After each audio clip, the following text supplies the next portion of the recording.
to make it to the House, then you prosecute it, then we hear responses, then make a ruling from the House. So the Speaker has no power to make rulings from the Speaker's desk in the office upstairs. It can only be done from this chair. So that's the reason. Thank you. Let's proceed. I think I'll give an opportunity.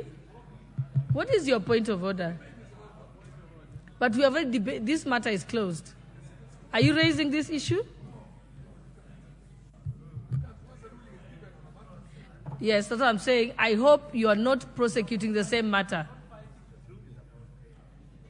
No, but are you discussing the matter at all? Okay, be seated. Let's move to the next person to debate. No, we are just going back to the debate. We are resuming debate, and I'm giving the chairpersons an opportunity. Which chairpersons are here? You know, this is not the first. Speaker. Honorable Speaker, if you look at the report, it indicates that this year,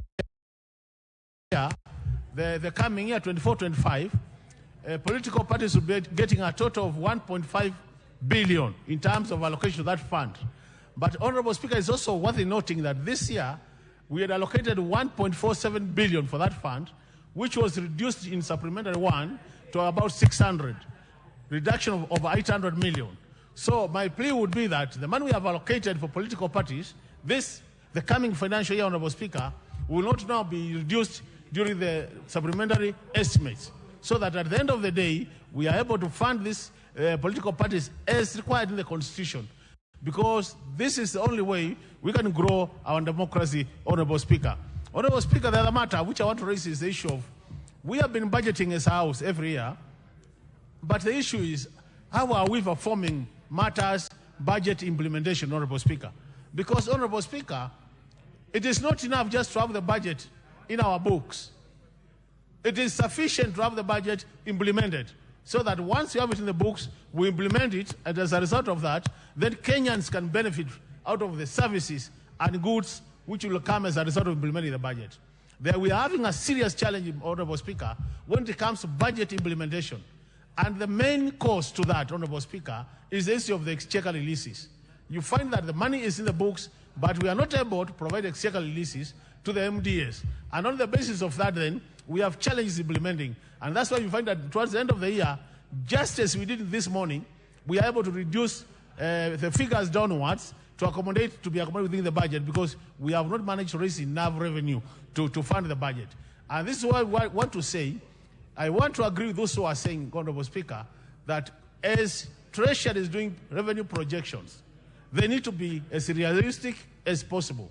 And I think what they need to do is, Honorable Speaker, to look critically at the assumptions they are making. Because when I look at it, I think that the assumptions being made when we are making our budgets are not being looked at critically, so that we don't live, because it looks like we are just making assumptions for the sake of it, knowing very well, Honorable Speaker, we might not be able to achieve that. And if we don't achieve it, then we don't achieve the ambitious revenue projections. And that's why I'm also supporting the idea of adding resources to KRA, so that KRA is facilitated to collect all the taxes which are already approved by this House. And in that case, then we'll be able to fund our budget, Honorable Speaker. The other matter which is critical as we move to the future, Honorable Speaker, is issues of equity in the budget making. That, Honorable Speaker, I remember in the morning, there was an issue of the roads, where the majority leader was complaining that the MP for Yatta had actually raised a matter which was not true. And I think the issue is, Honorable Speaker, is how equitable is this budget in terms of where we are funding projects. I think we need to ensure as a House, we need to ensure that we are able to share this budget equitably, and all regions of the country are well represented, Honorable Speaker. On that basis, Honorable Speaker, then we'll be able to be helping this country matters budget. Otherwise, Honorable Speaker, if it's a matter of just passing budget for the sake of passing it, without looking at issues of equity, then I can tell you for sure, some parts of this country will remain marginalized for the rest of the, till Jesus comes back to this world, Honorable Speaker. So it is important, members, we look at equity issues. The other thing we need to look at, as I conclude, Honorable Speaker, is the issue of gender sensitivity to budget making, so that we don't make a budget which is not neutral to issues of gender. We need to make sure that as we make a budget, we also mainstream issues of gender, so that the budget we make takes care of both sexes. In that case, we don't have one of the sides of the... Honorable members, I think we shall be able to accommodate as many members as possible. Although you are entitled to 10 minutes, you take as little as 5 or 3 minutes. I'm not telling you have the option to do that and take all the 10 minutes, but I think you will accommodate. We shall be in a position to accommodate many members of parliament on this very important debate on the budget. The Honorable Rasso Dido.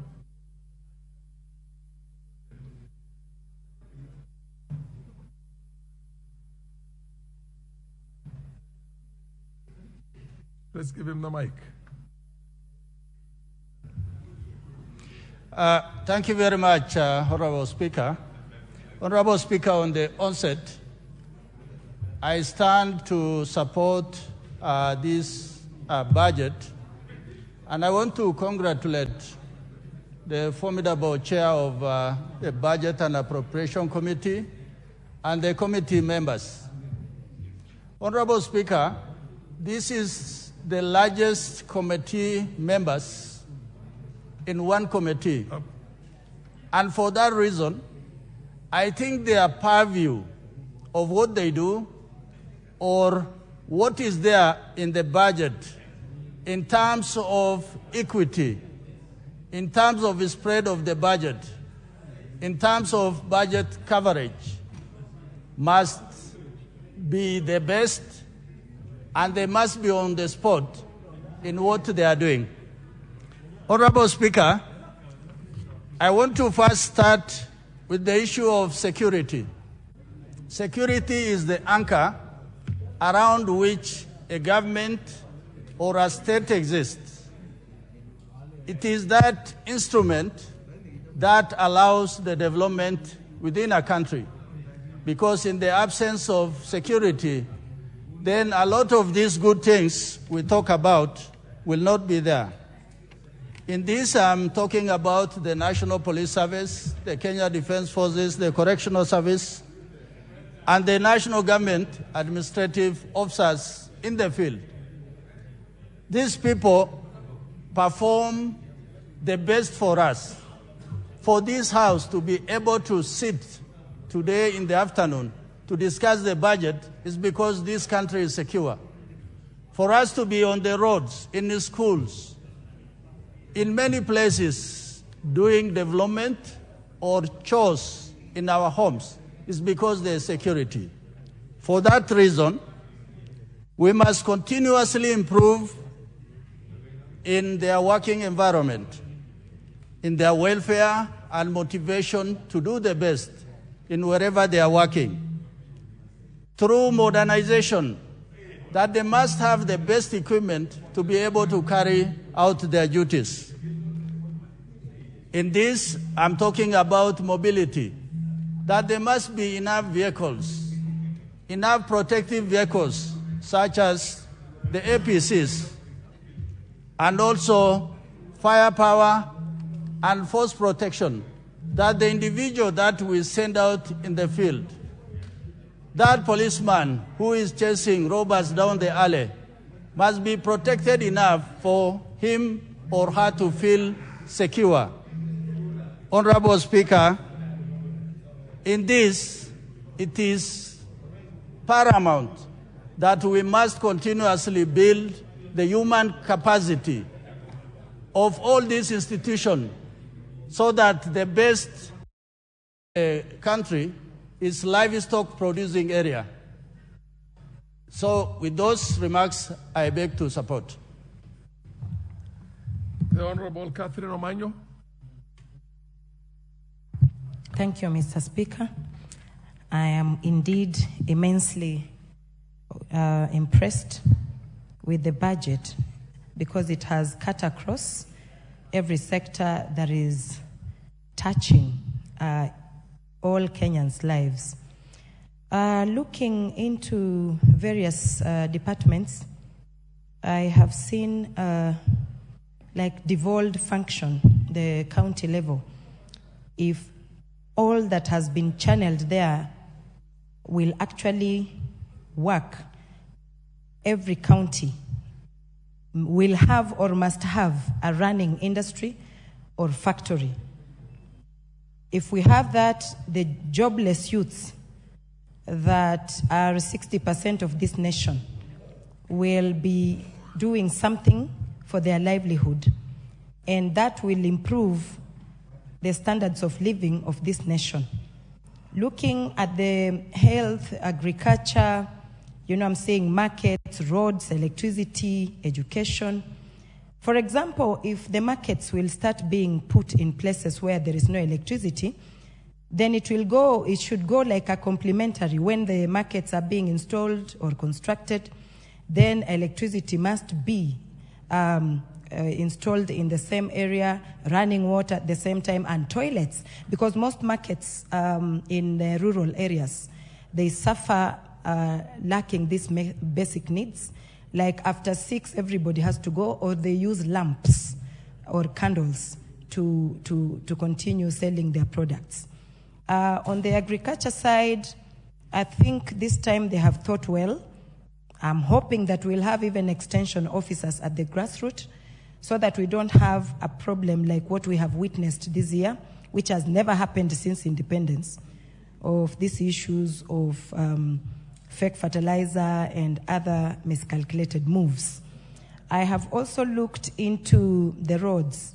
The budget is good, but I hope that some MPs will not be living for the estimate of others when it comes to sharing. Let us not hear that other MPs were allocated more roads than others.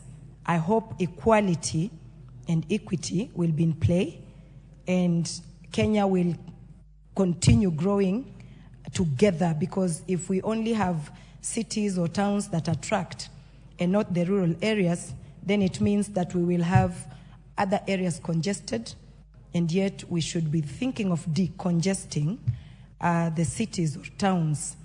So I just wanted to congratulate the budget committee and every other person who participated, including the wananchi themselves, because public participation was done. And my prayer is every dime, every shilling that will be given, may it do what it's supposed to do. Thank you, Mr. Speaker. The Honorable Umul Khair Harun.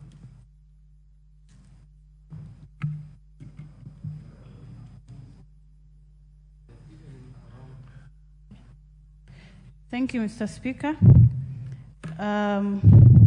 I'd like to submit some of my comments towards the ongoing debate on the floor, which is budget estimates of this financial year. And I've been keen to see some areas that have been prioritized, which I highly support. But I would like to also submit a few comments so that maybe we can also guide the budgets better before we pass this to be effective. The first issue of concern to me is immunization, which has a budget cut from 9.4 billion to 7.4. And this is a crucial matter to every Kenyan in this country, because as a young mother, I took my child for vaccinations just last week. And Mr. Speaker, I had to visit 3 hospitals, private clinics, before I could get vaccinations for my child, who's just 3 months. And I could imagine what other mothers in rural areas and some remote areas are facing, because every government facility must provide free vaccinations for every mother. This is a maternal care issue. But if such a crucial department is considered to have a budget cut, then we are going against the fundamental issues of being humane, and we are not really considering the people that we represent. So that is of concern to me. Number 2 is the Linda Mama program, which has also been supporting mothers across the country, which is also facing a budget cut. The critical issues that we cannot touch on, anything to do with health, our children, the future of our children, vaccinations. We are going back 10 years, 20 years as a country, if we are not giving vaccinations to children, because polio has been a big campaign. Ever since I was born, I've been hearing kick polio out of Kenya. But if children are not getting polio vaccines, because I couldn't get rotavirus vaccine for my child, and I am privileged enough to access private healthcare. But these are mothers who cannot get this. So for me, this is not an issue that I can sit and watch. I have to address this, and I would definitely count on the support of every member, because this is a matter that touches on all of us. As a youth representative of this House as well, the youth fund has also been removed. We are telling young Kenyans to come and get employment, Finya computer programs, but we are not allocating funds for them to get support. So I understand this is something that we have to address. The youth fund must be supported so that young Kenyans can get more jobs and can continue supporting the gig and the creative economy. Another issue is also the internet taxes that we've seen, because every Kenyan is able to buy data from wherever they are. We have the Jitume program, which is something that even our committee, the ICT committee that I sit, is campaigning big on. And this is a presidential agenda that we want to support. But if internet faces more taxation, Kenyans will not be able to even buy the data or afford this data so that they're able to get online employment or the digital programs, the gig economy, and all these things that we keep talking about. We have to put money where our mouth is. And finally, there is an 85 billion reduction that we've been hearing, but where is this money being reduced from? It's being reduced from health, education, agriculture, critical issues that are the backbone of our country. So if money has to be reduced, let it come from elsewhere. Let us save from elsewhere. But money is on education, money is on health, money is on environment, should not be touched on, because we even need to put more money there, not remove it. So these are my general comments. Of course, we'll be able to support it with amendments, but those are the pointers that I would have wanted to raise. And thank you, Mr. Speaker, for giving me this opportunity. The Honorable Kawanjiku. Thank you, Mr. Speaker.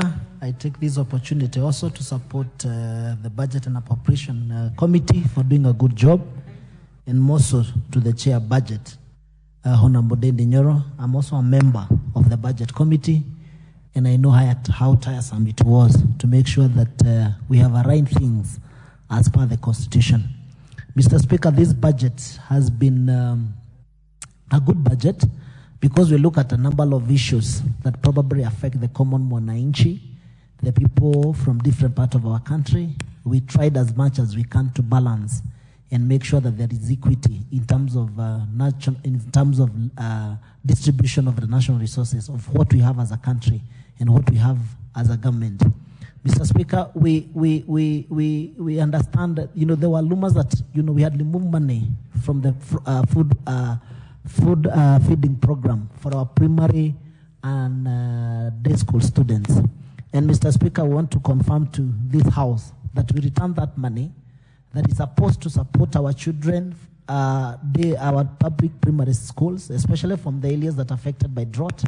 And we are able to retain that money. And we are also pleading with this committee and with this House that we need to keep enhancing the budget of food feeding program. I have tried it in my constituency using a different model, and it is really working. We are able to retain many students, many children in school, especially on our public primary school. And we understand the poverty index in these areas, and therefore it was prudent for us to make sure that we enhance that budget, probably to a tune of about 5 billion shillings, as Mheshimiwa Murray was suggesting, that even not only to cover on areas of ASAL, but also to cover on even other areas that probably will go to all across the country, all schools across our country, Mr. Speaker.